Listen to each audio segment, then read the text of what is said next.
لعلى خلق عظيم أعوذ بالله صدق الله مولانا العظيم معزز کروڑ بار شکر اس پروردگار عالم کا جس نے آج 17 رمضان مبارک جمعہ کا دن عصر کی نماز پڑھنے کے بعد ہمیں دین مدین کو سمجھنے کے لیے ہمارے در پر وقت دینے کی عزم و سعادت نصیب فرمائی۔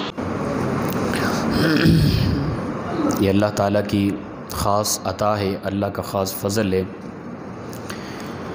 اسلام کے دامن میں بہت سارے اعمال ایسے ہیں جن کی کمال فضیلتیں آئی ہیں، لیکن ایک عمل ایسا ہے جو اسلام کا مین عمل ہے، نچوڑ ہے اسلام کا۔ اسلام کے ہر عمل کا نور اس ایک عمل میں موجود ہے۔ ٹوٹل اسلام کو جمع کریں تو وہ عمل بنتا ہے، اس عمل پر ہم تبصرہ کریں گے۔ پھر ہم نے آخر پہ یہ دیکھنا ہے کہ وہ عمل ہمارے اندر کس قدر پایا جاتا ہے، ٹھیک ہے نا؟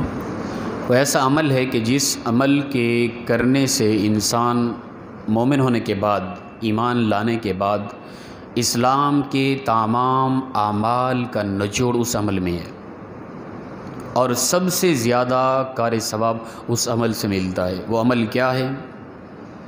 اللہ کے نبی صلی اللہ تعالیٰ علیہ وآلہ وسلم میں سب سے زیادہ وہی عمل پایا جاتا تھا، اور خود پروردگار نے قرآن پاک کے اندر اس عمل کی تعریف کرتے ہوئے فرمایا، محبوب انک لعلی خلق عظیم، وہ اچھے اخلاق ہیں۔ فرمایا محبوب آپ خلق عظیم پر فائز کر دیے گئے، آپ کا اخلاق اچھا کمال درجے کا ہے، عظیم ہے آپ کا اخلاق۔ حسن اخلاق، اچھا اخلاق ایسا عمل ہے جو اسلام کا پورا نچوڑ ہے۔ اسلام کا مقصد ہی حسن اخلاق ہے، یاد رکھیں۔ باقی سارے اعمالوں، انسان کے اخلاق اچھے نہیں، انسان کے اعمال ضائع کر دیے جائیں گے۔ حدیث مبارکہ کے اندر آتا ہے نا کہ فرمایا رسول اللہ صلی اللہ علیہ وسلم نے، یہ بتاؤ قیامت کے دن سب سے زیادہ غریب لاچار انسان کون ہوگا؟ صحابہ کرام نے اپنی اپنی آرات پیش کی۔ یا رسول اللہ بے نمازی؟ فرمایا نہیں۔ یا رسول اللہ حج نہ کرنے والا؟ فرمایا نہیں۔ زکوٰۃ نہ دینے والا؟ نہیں۔ اپنی اپنی آرا پیش کی صحابہ کرام نے۔ اللہ کے نبی نے فرمایا، اے صحابہ، قیامت کے دن سب سے زیادہ غریب، مجبور، لاچار وہ انسان ہوگا جس کے دنیا کے اندر اخلاق اچھے نہ تھے، ٹھیک ہے نا؟ اسلام کے دامن میں اسلام کا نچوڑ حسن اخلاق ہے، اچھی تربیت، اچھا مزاج، طبیعت کے اندر نرمی، مسکراتے رہنا، لوگوں کو نفع پہنچانا، یہ اسلام ہے، اور اسے حسن اخلاق، اچھی اخلاق کہا گیا ہے۔ یہ نہیں ہے انسان کے پاس تو انسان پھر وہ زبانی کلامی نام کا مومن مسلمان کہلائے گا۔ اچھا، اسلام کا مطلب کیا ہے؟ سر جھکا لینا، اللہ کے سامنے سر جھکا لینا، اللہ کی ذات کے لیے سر جھکا لینا، اللہ کی رضا کے لیے کسی کو معاف کر دینا، ہر کسی کے سامنے سر جھکا لینا، پھر ٹھیک ہے جی میں معذرت کرتا ہوں۔ یہ ہے اسلام اصل۔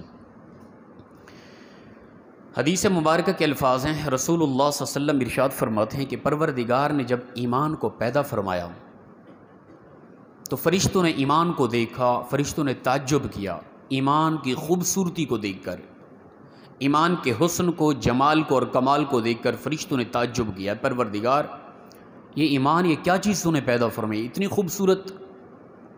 جب فرشتوں نے تعجب کیا اس کے بعد خود ایمان نے تقاضا کیا، پروردگار میرے حسن کے اندر اور اضافہ فرما، مجھے اور حسن عطا کر۔ ایمان نے کہا تھا مومن تو ہم کہلاتے ہیں، اب ہم نے دیکھنا ہے کہ کس قدر ہمارے اندر ایمان ہے، اور اس ایمان کے حسن کا نور ہمارے پاس کس قدر ہے۔ تو ایمان نے اس وقت عرض کیا پروردگار میرے حسن کے اندر اور اضافہ فرما، تو پروردگار نے ایمان کو حسن اخلاق کی پوشاک پہنا کر ایمان کے حسن میں اور اضافہ فرما دیا۔ تو ایمان کا من حسن کیا ہے؟ حسن اخلاق۔ ایمان کی زیادہ خوبصورتی کیا ہے؟ اچھا رویہ، اچھی طبیعت، مسکراتے ہوئے پیش آنا۔ یہ ہے دراصل چیز ایمان کا اصل حسن۔ ایمان تو لائے لیکن ایمان کا حسن نہ تھا، ایمان تو لائے ایمان کی خوبصورتی نہ لائے۔ کوئی بھی عمل ہو نا، اس کے اندر خوبصورتی نہ ہو، اچھائی نہ ہو، وہ عمل مزہ نہیں ہوتا اس کا۔ ایمان ہو لیکن ایمان کا مزہ نہ ہو، کیا فائدہ پھر؟ ایمان تب ہوگا جب ہمارے اندر حسن اخلاق ہوگا، ہماری طبیعت اچھی ہوگی، مزاج ہمارا اچھا ہوگا۔ ایک صاحب آئے رسول اللہ صلی اللہ علیہ وسلم کے پاس، انہوں نے آ کے سوال کیا یا رسول اللہ صلی اللہ علیہ وسلم ایمان کیا ہے؟ ٹھیک ہے نا، سوال کیا یا رسول اللہ ایمان کیا ہے؟ اللہ کے نبی نے فرمایا اچھے اخلاق ایمان ہے۔ وہ چلا گیا، تھوڑی دیر کے بعد روح بدل کے دوسری سائڈ پہ آیا، یا رسول اللہ ایمان کیا ہے؟ اللہ کے نبی نے فرمایا اچھی رویے، اچھی طبیعت، اچھا اخلاق ایمان ہے۔ وہ چلا گیا، کچھ دیر کے بعد پھر لباس بدل کے، انداز بدل کے اور ایک سائڈ پہ آیا، یا رسول اللہ ایمان کیا ہے؟ یہ طریقہ اس نے 4 مرتبہ کیا۔ ہر مرتبہ ہر اس کے ایک ہی سوال کے جواب پر ایک ہی جواب ملا۔ اللہ کے نبی نے فرمایا حسن اخلاق ہی دراصل ایمان ہے۔ اب میں نے اور آپ نے اپنی اخلاق کی طرف دیکھنا ہے، ہمارا اخلاق کس حد تک خوبصورت ہے اور اچھے۔ حضرت موسیٰ علیہ السلام نے کوہ طور پر کھڑے ہو کے عرض کیا پروردگار تو سب سے زیادہ اپنے کس بندے سے پیار کرتا ہے؟ آپ جانتے ہیں یہ لفظ، اللہ نے جو جملہ بولا، اللہ نے فرمایا پیارے کلیم سب سے زیادہ میں اپنے اس بندے سے پیار کرتا ہوں جو میرا بندہ میرے بندوں سے پیار کرتا ہے، یعنی جس کے اخلاق اچھے ہیں، سب سے زیادہ میں اپنے اس بندے سے پیار کرتا ہوں۔ تو حسن اخلاق کیا چیز ہے؟ ہمارے ہاں ہوتا ہے کہ ہم بڑے اچھی اخلاق والے محسوس کر رہے ہوتے ہیں اپنے آپ کو اس وقت جب ہم لوگوں کے ساتھ اپنا رویہ محسوس کرتے ہیں۔ مثال کے طور پہ میں ایک خطیب ہوں، امام مسجد ہوں، میرے سامنے جتنے بھی لوگ ہوتے ہیں نا میرے زیادہ تر مقتدی ہوتے ہیں، اور یقینی بات ہے کہ مقتدی ایمان والے امام کی تو احترام و ادب کرتے ہیں، مسکراتے ہوئے جھک کر بڑے تمیزانہ انداز میں ملتے ہیں، ادب کرتے ہیں۔ تو میں نے ان کے ساتھ حسن اخلاق سے پیش آنا ہے، یہ حسن اخلاق نہیں ہے۔ آپ لوگ جس حد تک ادب کرتے ہیں میں بھی اسی طرح ادب کے ساتھ، پیار محبت کے ساتھ پیش آتا ہوں، یہ حسن اخلاق یہ نہیں ہے۔ یہ تو تمہارے انداز کا جواب ہے، تمہارے اچھے رویے کی وجہ سے میرا اچھا رویہ ہے، تمہارے حسن اخلاق کی وجہ سے میرا حسن اخلاق ہے تمہارے ساتھ۔ حسن اخلاق یہ نہیں ہے کہ کوئی تمہارے ساتھ اچھا رویے کے ساتھ پیش آ رہا ہے، اچھی طبیعت کے ساتھ پیش آ رہا ہے، حسن اخلاق سے پیش آ رہا ہے، تم اس کے ساتھ حسن اخلاق سے پیش آؤ، یہ حسن اخلاق نہیں ہے۔ یہ تو اس کے حسن اخلاق کی وجہ سے تمہارا رویہ بدلا۔ حسن اخلاق اس چیز کا نام ہے کہ جو تمہارے ساتھ بد اخلاقی سے پیش آئے اس کے ساتھ تم حسن اخلاق سے پیش آؤ نا، تب تم بہترین اخلاق والے ہو۔ اب میں اور آپ دیکھیں ہمارے ساتھ کوئی بدتمیزی کرے، ہم مسکرائیں، اسے کہیں کوئی نہیں بھائی ہم نے معاف کیا، یہ حسن اخلاق ہے۔ اور وہ یہ بھی نہیں کہ جو مجھ سے بڑا ہے، مثال کے طور پر بڑا عالم میرے ساتھ کوئی عجیب رویہ رکھے، ٹھیک ہے نا، اسٹیٹس سے مجھ سے بڑا کوئی آ کے اس طرح کا رویہ رکھے، یہ بھی حسن اخلاق نہیں۔ مجھ سے چھوٹا ہو، میرا مقتدی ہو، میرا کوئی شاگرد ہو، میرا کوئی عام ساتھی ہو، کوئی عام مقتدی ہو، وہ ایسا لہجہ اپنا جائے اس کے ساتھ میں مسکراتے ہوئے پیش آ رہا ہوں، یہ حسن اخلاق ہے۔ اب میں نے اور آپ نے دیکھنا ہے کہ میرے اندر اور آپ کے اندر کس قدر اچھی اخلاق ہے، ہمارا رویہ کیسا ہوتا ہے۔ بعض اوقات ہم مجبوری کے تحت اپنے بڑے کی عجیب لہجے کی وجہ سے برداشت کر رہے ہوتے ہیں، اور اب سے کمزور، مجھ سے کوئی کمزور ہے معاشی حوالے سے، جسمانی حوالے سے، علم کے حوالے سے، حسن کے حوالے سے، وہ میرے ساتھ کوئی اس طرح کی بدتمیزی کر کے دیکھو، اس کا حشر دیکھیں، پھر یہ حسن اخلاق یہ نہیں ہے۔ اصل حسن اخلاق اسے کہا جائے گا کہ بندہ آگے کمزور ہے ہر حوالے سے مجھ سے، وہ میرے ساتھ اچھا رویہ نہیں کر رہا، اس کے ساتھ میں اچھے انداز سے پیش آ رہا ہوں، یہ حسن اخلاق کہلائے گا۔ اللہ اکبر۔ رسول اللہ صلی اللہ علیہ وسلم کے ہاں جنگ کے فوراً بعد مال غنیمت پیش کیا گیا، تو اس کے اندر ایک خاتون لائی گئی، حاتم تائی کی بیٹی تھی، یہ روایت آپ نے سنی۔ رسول اللہ صلی اللہ علیہ وسلم کے سامنے آئی تو اس کے سر پہ دوپٹہ نہ تھا۔ اللہ کے پیارے محبوب صلی اللہ تعالی علیہ وآلہ وسلم نے اپنی چادر مبارک اٹھائی اور اس کی طرف پھینکی، فرمایا بیٹا یہ چادر سر پہ لو۔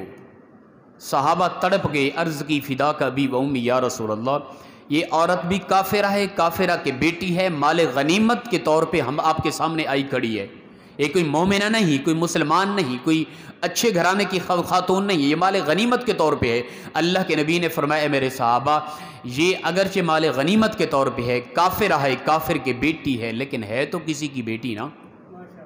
یہ تھا اسلام، یہ تھا اپنی امت کو سبق دینا ایک بہترین انداز میں۔ آج ہم دیکھیں ہم کس قدر کسی کی آنے والی مسلم بچیوں کی عزت کے تحفظ کے لیے کام کرتے ہیں۔ آج ہماری نظروں کے اندر کس قدر بے شرمی اور بے حیائی پھیل گئی، ہم نے کس قدر کسی کی عزت کو اپنی نظروں کے حوالے سے بچانے کی کوشش کی ہے۔ یہ ہمارا انداز ہے، ہمارا کردار ہے۔ رسول اللہ صلی اللہ علیہ وسلم نے حضرت معاذ بن جبل کو بلایا، فرمایا معاذ تجھے ایک ایسا عمل بتاؤں کہ جس کے کرنے سے اللہ تعالیٰ تجھے بغیر حساب و کتاب کی جنت عطا کر دے گا۔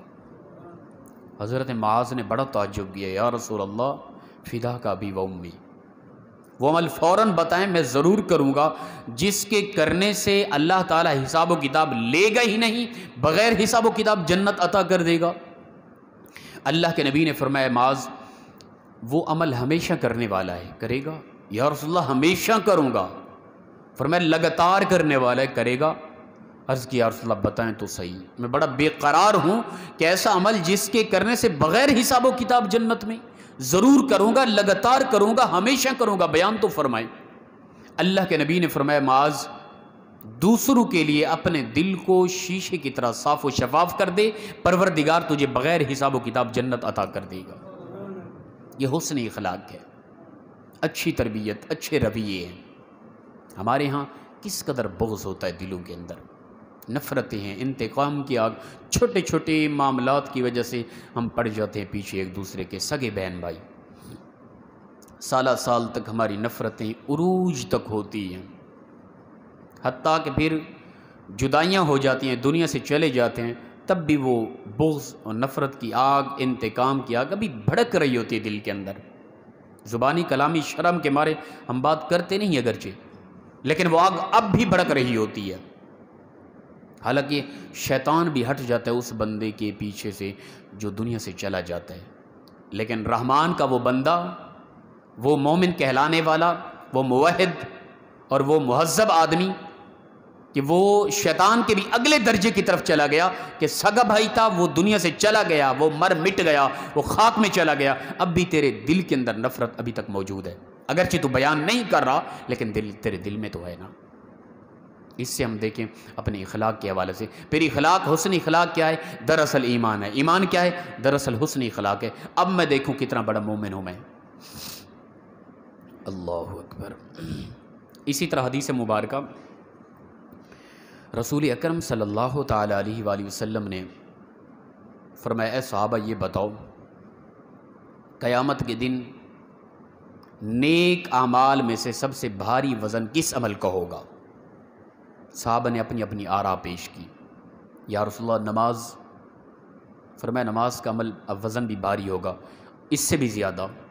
یا رسول اللہ زکوٰۃ، فرمایا اس کا وزن بھی یقیناً بھاری ہوگا، اس سے بھی زیادہ۔ یا رسول اللہ حج ہے۔ صحابہ نے اپنی اپنی آراء پیش کی، حتیٰ کہ خاموش ہو گئے۔ یا رسول اللہ آپ بھی بیان فرما دیں کون سا وہ عمل ہے جس کے کرنے سے قیامت کے دن سب سے زیادہ بھاری پلڑا نیکیوں کا ہو جائے گا؟ اللہ کے نبی صلی اللہ علیہ وسلم نے فرمایا وہ تمہارے اچھے اخلاق ہیں جن کا وزن قیامت کے دن تمام اعمال سے، نیکیوں کے حوالے سے بھاری ہوگا۔ حسن اخلاق یہ چیز ہے۔ ہمارے ہاں ایک مثال دی جا رہی ہوتی ہے، ایک عبارت لکھی ہوتی ہے چھوٹی سی، اکثر اپنا گاڑیوں پہ، ریڑھیوں پہ ہمارے ساتھی لکھ کر وہ ایک اشاعت کر رہے ہوتے ہیں وہ کیا جملہ ہے کہ اگر ہوتی خون کے رشتوں میں وفا، اس طرح کا کوئی جملہ ہے، تو یوسف نہ بکتے مصر کی بازاروں میں. یعنی خون کے رشتے، سگے بہن بھائیوں کے خون کے اندر جو محبت پیار ہے نا، اس کو نفرت میں بدلا جا رہا ہے. یہ جملے بیان کر کے لکھ کر کتنا بڑا ظلم و ستم ہے. میں پوچھتا ہوں کہ تجھے اے لکھنے والے، اے کہنے والے، تجھے یوسف علیہ السلام کے جو بھائی جو غیر نبی تھے، نبی نہ تھے، ان کا وہ ستم جو یوسف علیہ السلام کے ساتھ کیا گیا تھا، ان کا وہ ستم تجھے نظر آیا؟ لیکن اللہ کے وہ پیغمبر یوسف علیہ السلام جن کی زندگی ہمارے لیے نمونہ تھی، موسیٰ علیہ السلام یہ ستم جھیلنے کے بعد جب مصر کے تخت پہ بیٹھے تھے، وہی سگے بھائی آئے. یوسف علیہ السلام نے وہ ساری نفرتیں، وہ سارے ستم بھول کر اپنے بھائیوں کو مسکراتے ہوئے سینے سے لگاتے ہوئے، یوسف نظر کیوں نہ آئے تمہیں؟ تم نے یوسف کے بھائیوں کے ستم کو سامنے رکھ کے سگے بھائیوں کے خون کے رشتوں کے اندر نفرت پیدا کرنے کی کوشش کی. تم نے یوسف کے اس کردار کو کیوں نہ دیکھا کہ یوسف پر جو ظلم و ستم ہوا تھا، یوسف کے ساتھ جو کچھ ہوا تھا، یوسف بکتے ہوئے وہاں تک پہنچے، پھر اللہ نے ان کو مقام و عزت عطا کیا، پھر ان کے پاس ایک طاقت بھی تھی، پاور بھی تھی. وہی سگے بھائی جو ستم کرتے رہے، وہ جب سامنے آئے، یوسف کا رویہ تمہیں نظر کیوں نہ آیا؟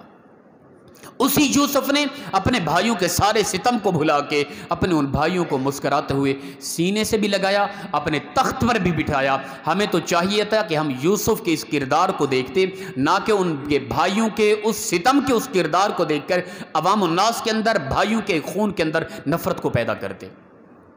کتنا بڑی عجیب بات ہے، ہماری طبیعتیں کتنا بدل گئی. ہم نے اس نیگیٹو سوچ کو دیکھا، اللہ کے پیغمبر کے کردار کو نہ دیکھا، یوسف کے بھائیوں کے ستم کو دیکھا، اللہ کے پیارے پیغمبر یوسف علیہ السلام کے اس خوبصورت رویے، اس خوبصورت حسن اخلاق کو نہ دیکھا. کاش کہ میں کوئی ایسی عبارتیں بھی بناتا جو یوسف کے کردار پر جاتی، نہ کہ ان کے بھائیوں کے کردار پر. یوسف کے بھائیوں کے کردار کو لے کر میں نے عبارتیں بنا دی اور ان کے کردار کو اپنے لیے نمونہ بنا لیا، اپنی زندگی میں لے کے آیا. پھر لوگوں کے اندر، معاشرے کے اندر، سگے بھائیوں کے خون کے اندر نفرتیں پیدا کرنے کی کوشش کی. یوسف کے حسن اخلاق مجھے نظر نہ آیا. کتنا بڑا ظلم و ستم ہے. میں پوچھتا ہوں یہ کون ہے اس طرح کی طبیعت پیدا کرنے والے؟ ان کی نظر یوسف کے کردار کی طرف کیوں نہ گئی؟ ہم نے کیوں نہ سوچا؟ پھر ہم بڑے فخر سے کہہ رہے ہوتے ہیں سگے بھائیوں کے ساتھ بھی نفرت، پھر رشتہ داروں سے بئی کاٹیاں، اس طرح کی عبارتیں دیکھ کر. کیوں؟ اس لیے کہ اگر خون کے رشتے میں اپنا وفا ہوتی تو یوسف پھر کیوں بکتے مصر کے بازاروں میں؟ یوسف کے بھائیوں کے کردار کو نہیں، ہم نے اللہ کے پیغمبر یوسف کے کردار کی طرف دیکھ کر اپنے سگے بھائیوں کو سینے سے لگانا ہے، اپنے قریبی رشتہ دار، خونی رشتے کو سینے سے لگانا ہے، دور نہیں کرنا. ان رشتوں کے اندر وفا ہوتی ہے، اللہ کی عزت کی قسم وفا ہوتی ہے. وہ کس طرح کہ یوسف کے کردار کو دیکھ لیں ہم علیہ السلام، ان کے بھائیوں کے کردار کی طرف نہیں. سگے جو رشتے ہوتے ہیں، بہن بھائی ہوتے ہیں، کوئی کہے کہ خون کے رشتوں میں وفا نہیں ہوتی، میں کہتا ہوں بالکل غلط کہہ رہا ہے تو. خون کے رشتے میں اس قدر عظیم وفا ہوتی ہے کہ اس قدر ستم ہوا، اس قدر ظلم ہوا، کنویں کے اندر پھینک دیے گئے، حتیٰ کہ بیچ دیے گئے، فروخت کر دیے گئے یوسف علیہ السلام.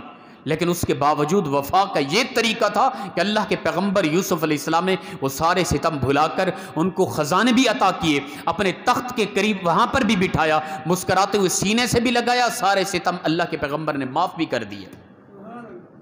تو خون کے رشتوں کے اندر وفا ہوتی ہے. یہ بے وفائیوں والے سبق دے کر، اس طرح کے لیکچر دے کر، اس طرح کی عبارتیں لکھ کر خونی رشتوں کے اندر بائیکاٹیاں نہ کرو خدا کے لیے. رسول اللہ صلی اللہ علیہ وسلم یا نبی. تو یہ ہمارا آج طریقہ ہو گیا ہے کہ ہماری نظر دیکھیں کس طرف جاتی ہے. اچھائی کی طرف نہیں جائے گی، برائی کی طرف نظر جائے گی. محبت کی طرف نہیں جائے گی، نفرت کی طرف جائے گی. ہم اس کو فوقیت اور اہمیت دے رہے ہوتے ہیں. خدا کے لیے ایسا نہ کریں. پیار محبت بانٹیں، اخلاق بانٹیں، محبت بانٹیں، اپنے رویے اچھے کریں.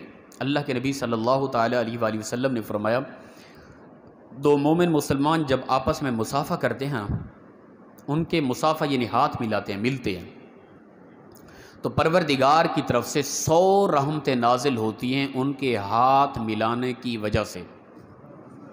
پھر فرمایا کہ جو مسکرا پڑتا ہے ان میں سے اپنے بھائی مومن مسلمان کے چہرے کو دیکھتے ہوئے، ہاتھ ملاتے ہوئے، جو مسکرا پڑتا ہے پروردگار 90 رحمتیں اس کو عطا فرما دیتا ہے. ہمارے ہاں ہوتا ہے کہ ایک دوسرے کے سامنے سگے بھائی نا جھگڑا ہے، پھر اب ملاپ ہو گیا، ہاتھ ملانا پڑا، تو ہمارے چہرے پر ماتھے پر جو بل ہوتے ہیں وہ دکھنے والے ہوتے ہیں. یہ ایمان نہیں ہے. ایمان کے بالکل برعکس ہے. یاد رکھیں یہ چیز. اپنی طبیعتوں میں ایک خلوص پیدا کریں، محبت پیدا کریں، چاہت پیدا کریں، مسکراتے ہوئے نظر آئیں. یہ جو ہوتے ہیں نا عجیب طرح کے یہ قبض والے چہرے اچھے نہیں ہوتے، اللہ کو یہ پسند نہیں ہے. پروردگار مسکراتے چہروں کو پسند فرماتے. ایک روایت کے اندر آتا ہے قیامت کے دن ایک آدمی کو اللہ کی رحمت مسکرا کر دیکھے گی، مسکراتے ہوئے فرمائے گی میرے بندے جا، میں نے تجھے معاف کر دیا ہے، جا جنت میں چلا جا. بندہ بڑا حیران ہو گیا، پروردگار میرے تو گناہ بھی بڑے بڑے تھے. وہ دل میں سوچ رہا ہوگا، خوشی کے مارے تو اس کی خوشی تو کمال کی ہوگی، دل میں وہ سوچ رہا ہوگا کہ اے پروردگار میں تیرا بندہ گناہ بھی کرتا رہا، کیا کچھ زندگی میں کرتا رہا، لیکن مجھے سمجھ نہیں آئی کون سا ایسا عمل تھا کہ تو نے مجھے بغیر حساب و کتاب کے معاف بھی کر دیا، اور تیری رحمت غضب تیرا نہیں آیا، تیری رحمت مسکراتے ہوئے مجھے دیکھ رہی تھی، سمجھ نہیں. اللہ فرمائے گا اے میرے بندے دراصل دنیا کے اندر تو میرے بندوں کو مسکراتے ہوئے ملتا تھا، تیرے اس عمل کو میں نے اتنا پسند کیا کہ آج میری رحمت تجھے مسکراتے ہوئے معاف کر کے جنت کا آرڈر کر رہی ہے. تو مسکرانے کا یہ اجر ہے، ثواب ہے. یاد رکھیں. حسن اخلاق کے حوالے سے سب سے مین جو حقدار ہیں نا، چار دیواری کے اندر بند چار رشتے ہیں. ٹھیک ہے نا. آخری چند ایک باتیں اور ان کو غور سے سننا ہے.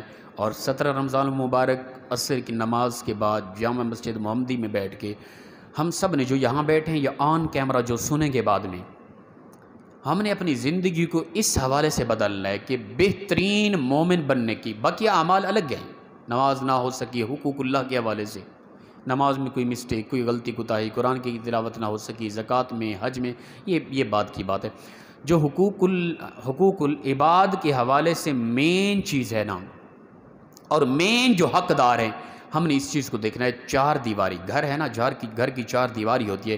چار دیواری کے اندر ہمارے مین چار رشتے ہیں جو حسن اخلاق کے سب سے زیادہ حقدار ہیں. ہم نے ان رشتوں کو ٹھیک کرنا ہے. باہر کے دوست احباب، باہر کے رشتہ دار، بقیہ لوگوں کے ساتھ حسن اخلاق وہ بات کا ہے. مین بد اخلاقی بھی انہی رشتوں میں ہوتی ہے، اور مین حقدار حسن اخلاق کے بھی چار رشتے ہیں. وہ کون کون سے ہیں؟ چار دیواری کے اندر چار رشتے: ماں باپ، بہن بھائی، بیوی اور اولاد. یہ چار رشتے ہیں. ماں باپ، بہن بھائی، بیوی اور اولاد. چار دیواری کے اندر بند یہ چار رشتے ہیں جن کے ساتھ انسان کا مین تعلق ہوتا ہے زندگی کے اندر. اور ان میں سب سے مین پہلے حقدار حسن اخلاق کے ماں باپ ہیں. اور ماں باپ غریب ہونا ان کو زکوٰۃ نہیں لگتی. کیوں؟ اس لیے کہ تو اور تیرا سب کچھ تیرے ماں باپ کا ہے. تو زکوٰۃ دینے کا مستحق نہیں ہے کہ تو ماں باپ کو زکوٰۃ دے یا صدقہ و خیرات دے. تیرا سب کچھ اور تو اپنے ماں باپ کا ہے. تو اپنی ذات پہ اتنا اہمیت نہیں رکھتا یہ جتنا تیرے ماں باپ تیری ذات اور تیرے مال پہ اہمیت رکھتے ہیں. اللہ کے نبی صلی اللہ علیہ وسلم نے فرمایا جو مسکراتے ہوئے ماں باپ کو ایک مرتبہ اس کے چہرے کو دیکھتا ہے، پروردگار مقبول حج کا انہیں ثواب عطا فرما دیتا ہے. میرے اور آپ کے ماں باپ اب اگر بوڑھے ہیں تو میں نے آپ نے موازنہ کرنا ہے کہ ہم کس حد تک، یہ ضروری نہیں کہ بوڑھے ہی ہوں، اگر ماں باپ موجود ہیں تو ہم نے دیکھنا ہے کس حد تک ہمارا اچھا رویہ ہے اپنے والدین کے ساتھ. اللہ اکبر. اللہ کے نبی صلی اللہ علیہ وسلم نے فرمایا کہ جس نے اپنے ماں باپ کو بڑھاپے میں پایا اور جنت نہ جا سکا، اس سے بڑا بدبخت کائنات میں کوئی نہیں ہے. ماں باپ کو بڑھاپے میں پایا لیکن اس قدر ایزی تھا جنت میں جانا، اس کو تو ایک ماحول مہیا کیا جات رہا تھا جنت میں جانا، لیکن وہ نہ جا سکا. اس سے بڑا بدبخت کائنات میں کوئی نہیں. یعنی جنت میں جانے کے لیے بہترین سبب ماں باپ بوڑھے اگر موجود ہیں تو وہ تمہارے لیے جنت موجود ہے. ان کی خدمت کر لو، ان کو پیار دے دو، ان کے ساتھ مسکراؤ. جس طرح کہ تمہارا بچپن تم پیدا ہوئے تمہیں پتہ ہی نہیں تھا، کچھ نہ کر سکتے تھے، نہ کھا سکتے تھے، نہ پی سکتے تھے. تمہارے ماں باپ نے تمہاری تربیت کی، تمہاری پرورش کی، ہوتے ہوتے جوان ہو گئے. تم ماں باپ بوڑھے ہوتے ہوتے ان کی ہڈیاں کمزور ہو گئی، اب ان کی زبان چچری ہو گئی. جب تم نہیں بول سکتے تھے تمہارے لہجے میں تمہارے ماں باپ بولتے تھے، اپنی زبان کو ٹیڑھا کر کے. ہوتا ہے نا، ایسا ہوتا ہے نا، اولاد بچے ہوتے ہیں چھوٹی عمر، بچہ لفظ غلط کہہ رہا ہے تو ماں باپ اسی طرح لفظ غلط کہہ کے اپنے بیٹے اور بیٹی کی زبان سے بات کرے گا، زبان کو چچرا کر کے، لفظ کو الٹا کر کے. کیوں؟ اس لیے کہ میرے بچے کی زبان جو وہ ہے، اگرچہ وہ لفظ غلط ہے لیکن میرے بچے کی زبان وہ ہے. یہ ماں باپ کا پیار ہوتا ہے. حق تو یہ بنتا تھا جب ماں باپ ضعیف العمر ہو گئے، بوڑھے ہو گئے، زبان چچری ہو گئی، لفظ صحیح نہیں بولے جا رہے تھے، کاش کہ میں اپنے بچپن کو دیکھ کر، اپنے ماں باپ کی ان اداؤں کو دیکھ کر ماں باپ کے ساتھ وہی رویہ اپناتا تو کمال ہوتا. بدبخت ہے کائنات کا وہ شخص جس نے ماں باپ کو بوڑھا پایا اور جنت میں نہ جا سکا. پہلے حقدار حسن اخلاق کے 4 دیواری کے اندر بند سب سے پہلے ماں باپ ہیں، اس کے بعد سگے بہن بھائی ہیں، جو آج کل ہمارے ہاں ٹوٹ پھوٹ پڑ گئی جن کے اندر. کیونکہ ہماری طبیعت ہے نا کہ اگر خون کے رشتوں میں وفا ہوتی تو یوسف نہ بکتے مصر کے بازاروں میں ہیں. آج کے بعد یہ نظریہ ذہنوں سے اکھوڑ کے پھینک دے اور جو بھی یہ لکھے اسے سمجھائیں، بھائی تجھے یوسف کا کردار نظر نہ آیا؟ تو نے اللہ کے پیغمبر یوسف علیہ السلام کو تخت پر بیٹھنے کے بعد اپنے بھائیوں کے ساتھ جو رویہ کیا تھا، جو حسن اخلاق کے پیش آئے، وہ تمہیں نظر نہ آیا؟ تو ابھی تک یوسف کو وہ کنویں میں پھینکا جانا، مصر کے بازاروں میں بکتا ہوا دیکھ رہا ہے. تو یوسف کا کردار، وہ جو حسن اخلاق بھائیوں کو مسکراتے ہوئے سینے سے لگا کے خزانے ان کے قدموں میں لٹا رہے ہیں، وہ تجھے نظر نہ آیا ابھی تک؟ کس قدر کم ظرفی ہے میری اور ہم سب کی کہ ہم اس طرح کے معاملات کو نیگیٹو سوچ کی طرف لے کر جاتے ہیں.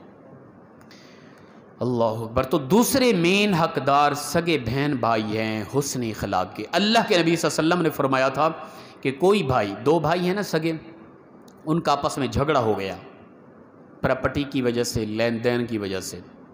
ایک بھائی نے اپنے بھائی کے ساتھ تعلق ٹوٹ جانے کے ڈر کی وجہ سے اپنا حق چھوڑ دیا. حق تھا اس کا، وراثت آ رہی تھی، وراثت کے معاملے میں تقسیم کے وقت جھگڑا ہو گیا. اللہ کے نبی فرماتے ہیں ایک بھائی نے یہی سوچا بھئی میرا سگا بھائی ہے، ہمارا تعلق خراب نہ ہو جائے، چل میں چھوڑ دیتا ہوں. اس نے چھوڑ دیا، اپنا حق چھوڑ دیا. اللہ کے نبی نے فرمایا جس نے تعلق ٹوٹنے کے ڈر کی وجہ سے اپنا حق چھوڑا، میں محمد اللہ کی عزت کی قسم اٹھا کے کہتا ہوں اس بندے کو اپنا ہاتھ پکڑ کے جنت میں اپنے ساتھ لے کے جاؤں گا. یہ حسن اخلاق اپنے سگے بہن بھائیوں کے ساتھ کرنے کا، یہ اس کو صلہ ملے گا. میں اور آپ دیکھیں ہمارے ہاں پراپرٹی کا جھگڑا نہ بھی ہو نا، کوئی اور چھوٹا سا مسئلہ ہو، نفرتیں کمال کو ہوتی ہیں، عروج کو ہوتی ہیں. عید کا دن ہے، اپنا لیلۃ القدر کی رات ہے، کوئی خاص ایام ہے، ہم سلام نہیں کرتے سگے بھائیوں کے ساتھ. اور چھوٹے چھوٹے معاملات ہوتے ہیں، میرا کہنا نہیں مانا اس نے، یہ نفرتیں ہوتی ہیں. میرے کہنے پر رشتہ نہیں کیا اس نے، جہاں میں کہتا تھا وہاں نہیں کیا اس نے. یہ ہوتے ہیں مین ہمارے سگے بھائی بہن بھائیوں کے ساتھ جھگڑے. اور پھر وہ نفرت کی آگ پھر ہم نے قسمیں اٹھا رکھی ہوتی ہیں، یہ مر گیا تو اس کے جنازے پہ بھی نہیں جاؤں گا. اور پھر اس بات پہ فخر کیا جا رہا ہوتا ہے کہ میں نے قسم اٹھا رکھی ہے. پھر آگے دوستوں کو بتایا جا رہا ہوتا ہے، آگے دوست داد دے رہے ہوتے ہیں بھئی یار تو پکا آدمی ہے بالکل، تو اپنی بات پہ جب ڈٹ جاتا ہے تو ہلتا ہی نہیں ہے، کمال ہے. آگے دوست بھی ایسے شرارتی اور شیطان قسم کے ملتے ہیں، وہ بھی اس کا مزاج طبیعت ٹھیک نہیں کریں گے. یار تیرا سگا بھائی ہے، ایک ماں کی کوکھ سے جنم لیا تم نے، چھوٹے چھوٹے معاملات پر تو نے یہ قسمیں اٹھا رکھی ہیں، پاگل ہو گیا تو کیا؟ نہ وہ کہیں گے کمال کا یار تو جس بات پہ ڈٹ جاتا ہے نا، ہم نے دیکھا ہے تیری طبیعت بڑی پکی ہے. پھر وہ اور فخر کرتا ہے اور تکبر کرتا ہے اور پختہ ہوتا ہے بے حیائی پہ. تھوڑے رویت کو وہ بدلیں، میٹھے انداز اپنائیں، اچھے انداز اپنائیں، اپنی طبیعتوں کو تھوڑا سا بدلیں خدا کے لیے. تو دوسرے حقدار حسن اخلاق کے 4 دیواری میں سگے بہن بھائی. تیسرا حقدار بیوی ہے اپنی، جس کو ہم نے اکثر اوقات غلام بنا کے رکھا ہوتا ہے. میں اکثر یہ تبصرہ کرتا ہوں، پھر ڈر بھی ہوتا ہے کہ مولوی فتویٰ لگ جاتا ہے کہ مولوی رن مرید ہوتے ہیں. اگر یہ رن مریدی ہے بیوی کے ساتھ حسن اخلاق، تو اللہ کے نبی صلی اللہ علیہ وسلم کی ذات کے متعلق آپ کیا کہیں گے؟ جو آج کل کوئی اچھا رویہ رکھتا ہے، یہ بھی نہیں کہ وہ ماں باپ کو پیچھے چھوڑ دے. میں جو ترتیب بتا رہا ہوں نا، حسن اخلاق کے سب سے حقدار پہلے کون ہے؟ ماں باپ، پھر بہن بھائی، پھر بیوی. اگر کوئی سب سے پہلے بیوی کو لے کر آ رہا ہے، پھر اس کو رن مریدی کے کیا اس سے بڑا فتویٰ لگیں جائز ہوگا. لیکن ایک بندہ ہے وہ ماں باپ کو بھی پورے اس کے حق ادا کر رہا ہے، حسن اخلاق، پیار محبت بھی دے رہا ہے، پھر بہن بھائیوں کے ساتھ بھی مکمل اس کا رویہ اچھا ہے ہر حوالے سے، اس کے بعد وہ اپنی بیوی کے ساتھ محبت، اظہار محبت اور اچھا انداز، اس کو پھر عجیب نظر سے دیکھنا، یہ پاگل پن ہوگا۔ ہاں یہ ہے کہ وہ بقیہ حقوق ادا نہیں کر رہا، ماں باپ کے ساتھ اچھا رویہ نہیں، بہن بھائیوں کے ساتھ اچھا رویہ نہیں، صرف بیوی کے ساتھ توجہ ہے اس کی، تو وہ پھر وہ اسی زمرے میں آتا ہے۔ اللہ اکبر۔ قیامت کے دن سب سے پہلے بیوی کے حقوق کے متعلق پوچھا جائے گا، اور بیوی سے وہ کمزوریاں ہٹا لی جائیں گی نا، جو دنیا کے اندر ہمارے پاس طاقت ہے نا، 3 الفاظ لفظ طلاق، وہ بول دی جائیں تو وہ عورت کی زندگی جہنم بن جاتی ہے، وہ کمزور ہوتی ہے عورت، وہ مجبور ہوتی ہے، لاچار ہوتی ہے، کچھ نہیں کر پاتی۔ لیکن یہ سوچ لیا کریں کہ میری بیٹیاں ہیں، وہ بھی کسی کی بیٹی بھی ہے، میری ماں ہے، وہ بھی کسی کی ماں ہے، ہم اس کی تذلیل کریں، کم از کم یہ سوچیں کہ میرے بچوں کی ماں ہے وہ، میرے بچوں کی جنت اس کے قدموں کے نیچے ہے، میں اپنے بچوں کی جنت کی کیوں تذلیل کر رہا ہوں، کیوں سے رسوا کر رہا ہوں چھوٹی چھوٹی باتوں پہ۔ یہی کم از کم سوچ لیں، ٹھیک ہے وہ میری بیوی ہے، میں اس پہ حاکم ہوں، میں جو چاہوں حکم چلا سکتا ہوں، وہ میرے 3 لفظوں کی مار ہے، ذلیل و رسوا ہو جائے گی دنیا کے اندر، اس کا ستیہ ناس ہو جائے گا 3 لفظوں پہ۔ یہ میرے پاس ہے اتھارٹی پاور ہے، میں غرور تکبر میں ماشاءاللہ، لیکن کم از کم اتنا سوچ لوں کہ یار میرے جو بچے جن کا میں منہ چومتا ہوں، جو میرے جگر کا ٹکڑا ہیں، جن کے بغیر میری زندگی ناممکن ہے، اب انہی میرے بچوں کی جنت اس خاتون کے قدموں کے نیچے ہے، یہی سوچ لیا کرو یار کم از کم۔ اور پھر قیامت کے دن بیوی سے وہ پریشانیاں اٹھا لی جائیں گی، اور میری وہ طلاق، لفظ طلاق، اور وہ حکمرانی، وہ الرجال قوامون علی النساء کے تحت، یہ طاقتیں ساری چھین لی جائیں گی، میری چدرات ختم ہو جائے گی، اس کی کمزوریاں ختم ہو جائیں گی۔ اب پوچھا جائے کہ بندے بتا تیری زندگی میں تیرے نزدیک سب سے زیادہ کمزور تر تیری بیوی تھی، تیرا رویہ کیا تھا؟ اب پتہ چلے گا، پھر انسان پھنس جائے گا، اگر اچھا رویہ نہ ہوا پھر پھنس جائے گا۔ اور تیسرے حقدار حسن اخلاق کے، چوتھے حقدار اولاد ہے، ان کے ساتھ اچھا رویہ ہو، بہترین انداز ہو، اچھی تربیت ہو، قول اور کردار کے حوالے سے ذاتی طور پہ میں اپنی بچوں کے سامنے اچھا انداز اپناؤں، اچھا رہوں گا تب میری اولاد اچھی رہے گی۔ اگر میرا کردار ذاتی اچھا نہ ہوگا، میری اولاد بگڑ گئی تو میری اولاد سے زیادہ قصوروار میں خود ہوں گا۔ آ رہے ہوتے ہیں دم کرانے کے لیے کہ ساتھی بچے بگڑ گئے، بدتمیز ہو گئے، نماز نہیں پڑھتے، کہنا نہیں مانتے، تو اس کی بنیادی وجہ کیا تھی؟ بنیادی تربیت غلط تھی ہماری، ہم نے قولاً تو تربیت ہلکی سی کی، کرداراً نہ کی۔ بچہ جو ہوتا ہے نا، وہ بات کو، کہی ہوئی بات کو نہیں مانتا، وہ دیکھ کر کرتا ہے جو ماں باپ کر رہے ہیں۔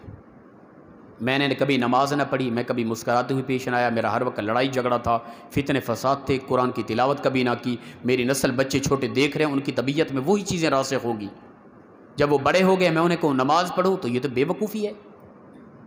آپ کہیں کہ وہ مانتے ہی نہیں، تم نے کب رسول اللہ صلی اللہ علیہ وسلم کی مانی تھی؟ اللہ کے نبی نے فرمایا نماز میری آنکھوں کی ٹھنڈک ہے، قرآن پڑھو، یہ تمہارا قرآن پڑھنا اللہ سے ہم کلامی ہونا ہے، نماز تمہارے معراج ہے، یہ چیزیں تمہیں تو نظر نہ آئی، تم نے اللہ کی نہ مانی، تمہاری اولاد تمہاری نہیں مان رہی، تو کیا بڑی بات ہو گئی؟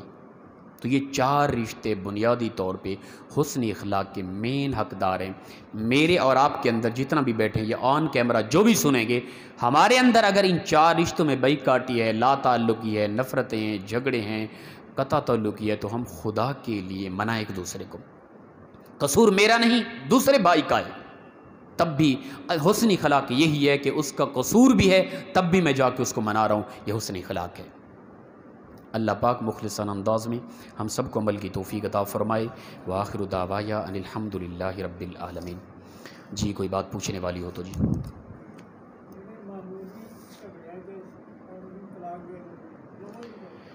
طلاق حاج صاحب پوچھ رہے ہیں کہ معمولی سے جھگڑے کی وجہ سے لوگ طلاق دے دیتے ہیں، یاد رکھیں کہ شرعی مجبوری کے تحت طلاق دینا بھی اللہ کو ناپسند ہے۔ جائز کاموں میں سے اللہ کو ناپسندیدہ جو عمل ہے نا وہ طلاق دینا ہے۔ سب سے ناپسندیدہ عمل جو جائز کاموں میں سے ہے، اللہ کو وہ کون سا عمل ناپسند ہے؟ طلاق دینا ہے۔ یہ خطرناک عمل ہے۔ چھوٹے چھوٹے جھگڑوں میں پھر بعد میں ان کو پتہ چلتا ہے نا، جو طلاق دے بیٹھتے ہیں نا، یہ تو ہم اس فیلڈ کے ہیں نا، ہمیں پتہ ہے کہ کس قدر روتے ہوئے لوگ آ کے ہاتھ باندھتے ہیں، معافیا مانگتے، پہلے مر گیا تھا تمہارا کوئی کہ پہلے عقل سے کام لے لیتے؟ یہ مین چیز ہے، یاد رکھیں. میں مؤدبانہ گزارش کروں گا، گھر میں جتنا بھی بڑا جھگڑا ہو جائے نا، یہ لفظ کبھی زبان پہ نہ لے کے آئیں. تھوڑا سا اپنے آپ کو ٹھنڈا کر لیں. اگر طبیعت بن گئی بھائی ہمارا گزارا نہیں ہوتا، ہم بالکل ہمارا بسیرا نہیں ہوگا، دیں طلاق، لیکن اپنے طبیعت کو، مزاج کو ٹھنڈا کر کے شرعی اصول کے تحت دیں. ٹھیک ہے نا. کئی ایسے کیسز آتے ہیں وہ تڑپتے ہوئے پریشان، بھئی ہمارا تو اب گزارا نہیں ہو سکتا، ہم تو یہ لفظ کہہ بیٹھے، اب کیا بنے گا؟ اب سوائے رونے چیخنے چلانے کے کوئی بات نہیں ہوتی. تو جو چھوٹی چھوٹی باتوں پہ طلاق دے دیتے ہیں نا، وہ کم ظرف ہیں، نادان ہیں، بے وقوف ہیں، بے حیا اور بے شرم قسم کے لوگ ہیں ایسے، جن نے شریعت کا پاس نہ رکھا اور اپنی طبیعت اور غصے کو آ کے شریعت کو پامال کر کے رکھ دیا، اکٹھی 3 طلاقیں دے دی. گناہ کبیرہ ہے اور سخت میں ہے اکٹھی 3 طلاقیں دینا. اصول جو ہے طلاق دینے کا وہ یہی ہے، 1 منتھ میں 1 طلاق دیں، طہر کی حالت میں. اپنی طبیعت کو ٹھنڈا رکھیں. غصہ آ گیا، عورت سے جدا ہونا چاہتے ہیں تو ہو جائیں، شریعت اجازت دیتی ہے، لیکن شرعی اصول کو سامنے رکھ کے معاملات کو چلائیں. جذباتی ہو کر جب کر دیتے ہیں، پھر جب کچھ دن گزرتے ہیں وہ غصہ ٹھنڈا ہوتا ہے، اب پتہ چلا میں کیا کر بیٹھا. پھر اب رونا، اب روئے اور اداس ہو تو منہ پہ تماچے مارے ایسے بے حیا بے شرم جوان پہ کے منہ پہ. اسے پتہ چلے کہ پہلے تو نے شریعت کا تمسخر اڑایا، مذاق کیا، تجھے اللہ نے ایک اتھارٹی دی تھی، طاقت دی تھی، تو نے عجیب استعمال کیا اس طاقت کا. یار غصہ لگتا ہے. ایسے کئی کیسز آتے ہیں، پھر آ کے عجیب تماشے لگائے ہوتے ہیں، حضرت میں نے یہ کہہ دیا تھا، پھر پہلے اور بات کی، پھر آ کے وہ لفظوں کے اندر تبدیلی، پھر ہمیں بے وقوف بنانے کی کوشش کی جا رہی ہوتی ہے. خدا کے لیے اس طرح کے معاملات کو نہ کریں. جب بھی غصہ آ جائے اس غصے کو کنٹرول کریں. خاص طور پہ ماں باپ کے ساتھ جھگڑا ہو جائے نا، ماں کو 1000 مرتبہ کہہ دو تو میری ماں نہیں، خدا کی قسم پھر بھی وہ ماں ہے. باپ کے ساتھ جتنا لا تعلقی ہو جائے پھر بھی وہ باپ ہے. بہن بھائیوں کے ساتھ، اولاد کے ساتھ جتنا بڑا جھگڑا ہو جائے وہ رشتے ٹوٹنے والے نہیں ہیں. بیوی کا ایسا نازک رشتہ ہے، 3 لفظ کیا 1 جملہ جمع کے طور پہ بولا گیا نا، خدا کی عزت کی قسم وہ تمہاری بیوی نہیں ہے. اب بڑا نازک رشتہ ہے. اس رشتے میں جھگڑے کے وقت بیوی کے رشتے میں خاص طور پہ احتیاط کی جائے. کہیں ایسے لفظ نکلے گئے پھر تمہیں پتہ چلے گا ہم کیا کر بیٹھے. تو یہ غلط لوگ ہیں جو چھوٹے چھوٹے جھگڑے پر طلاق دے دیتے ہیں، کم ظرف ہیں، ناداں ہیں، ان کی پرورش غلط کر دی گئی ہے، ان کو اسلام سمجھایا ہی نہیں گیا. تو اس معاملے کے اندر احتیاط کریں. جی اور کوئی حکم؟ جی جی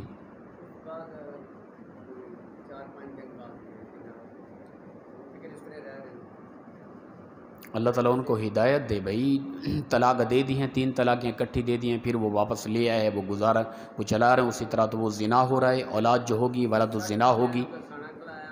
لا حول ولا قوت. کس نے یہ کہا ہے کہ طلاق دے دی پھر اس کا کفارہ 60 مسکینوں کو کھانا کھلانا ہے؟ کون ہیں لوگ جو اس طرح کے مسائل لے کر آ رہے ہیں؟ بتائیں. آپ لوگوں کی مساجد کے اندر خطبہ، امام، علماء موجود نہیں ہیں کیا؟ اس طرح کے مسائل کن سے پوچھتے ہیں؟ ہمیں تعجب ہوتا ہے یار، بار بار یہ چیزیں سمجھائی جا رہی، اس کے باوجود عجیب تمسخر اڑایا جا رہا ہے دین اسلام کے ساتھ. یار ہمارے ہاں ان علاقوں میں اگر کوئی ہو رہا ہے، ہم سے رابطہ کیے بغیر اس طرح کے معاملات کیے جا رہے ہیں، تو ہم ان سے بری و ذمہ ہیں. ہماری ایک ذمہ داری ہے، ہم علاقے کے خطیب ہیں، امام ہیں، اور ایک علاقہ ہمارے ہاں اسلامی حوالے سے پرویش پا رہا ہے، ہم تک نہ پہنچے، کوئی اپنی مرضی سے کوئی معاملات کر رہا ہے شرعی احکام سے، ہم ان سے بری و ذمہ ہیں.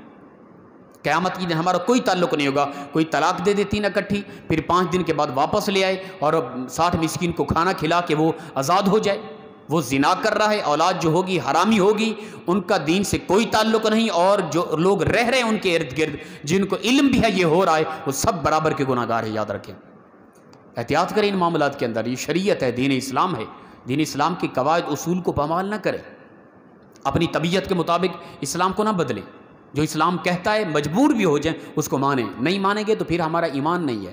پھر قیامت کے دن جو ہمارا حشر ہونے والا ہے وہ آپ لوگ بخوبی اس سے آگاہ ہے. جی اور کوئی حکم؟ جی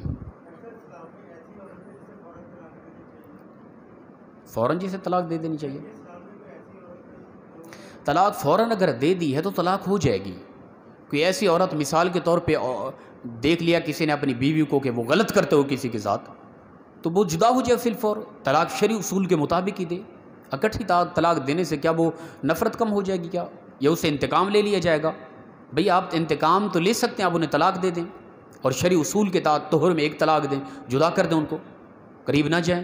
پھر اگلا طہر ہے دوسری طلاق دیں، تیسرے طہر میں رجوع نہ کریں تو طلاق ہو جائے گی، بس فارغ ہے وہ آپ سے.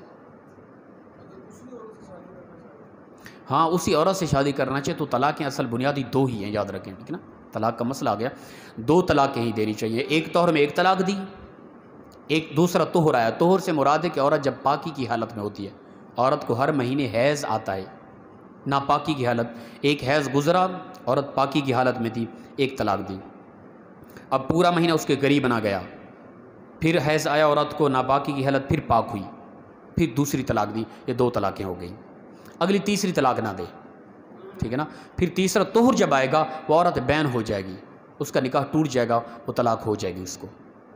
اگر اس نے تیسری طلاق دے دی وہ پھر عورت مطلقاً حرام ہو جائے گی، تیسری طلاق نہ دے وہ چلی جائے عورت، وہ جتنا عرصہ بھی رہے وہ مطلقہ ہے، اب فارغ ہو گئی ہے، وہ جہاں چاہے اپنا نکاح اور کر سکتی ہے۔ تیسری طلاق نہیں دی، کچھ عرصہ گزرنے کے بعد دوبارہ یہ نکاح کر سکتا ہے، واپس لے آتا ہے، یہ شرعاً جائز ہے۔ اگر اس نے 3 طلاقیں دے دی تیسرے طہر کے بعد، تیسری طلاق بھی دے دی، اب وہ عورت مغلظہ ہو گئی، اب دوبارہ اس کے پاس نہیں آ سکتی، بغیر حلالہ کے۔ حلالہ کرانے والا کرنے والا دونوں جہنمی ہیں، ارادتاً جنہوں نے حلالہ کرایا، نکاح کرا دیا، ایک رات کے لیے اس کے پاس رہی، پھر اس نے طلاق دی، عدت گزارنے کے بعد پھر واپس آ گئی، یہ دونوں کرانے والے دونوں جہنمی ہیں۔ یہ ارادتاً کرانا غلط ہے، کسی نے نکاح کر دیا، وہ آگے چلی گئی، پھر بائی چانس طلاق ہو گئی، پھر عدت گزری، پھر اس کے پاس آ گئی، یہ الگ ہے۔ جان بوجھ کے کرنا یہ بھی غلط ہے، ٹھیک ہے نا۔ تو طلاق کا مسئلہ یہی ہے کہ 2 طلاقیں دی جائیں، تیسری طلاق نہ دی جائے، تیسرا طہر گزرنے کے بعد عورت بین ہو جائے گی، چلی جائے گی، وہ آپ پر اب دوبارہ نکاح ہو سکتا ہے لیکن وہ آگے بھی نکاح کر سکتی ہے، تیسری طلاق دے دیں تو مغلظہ ہو جائے گی۔ جی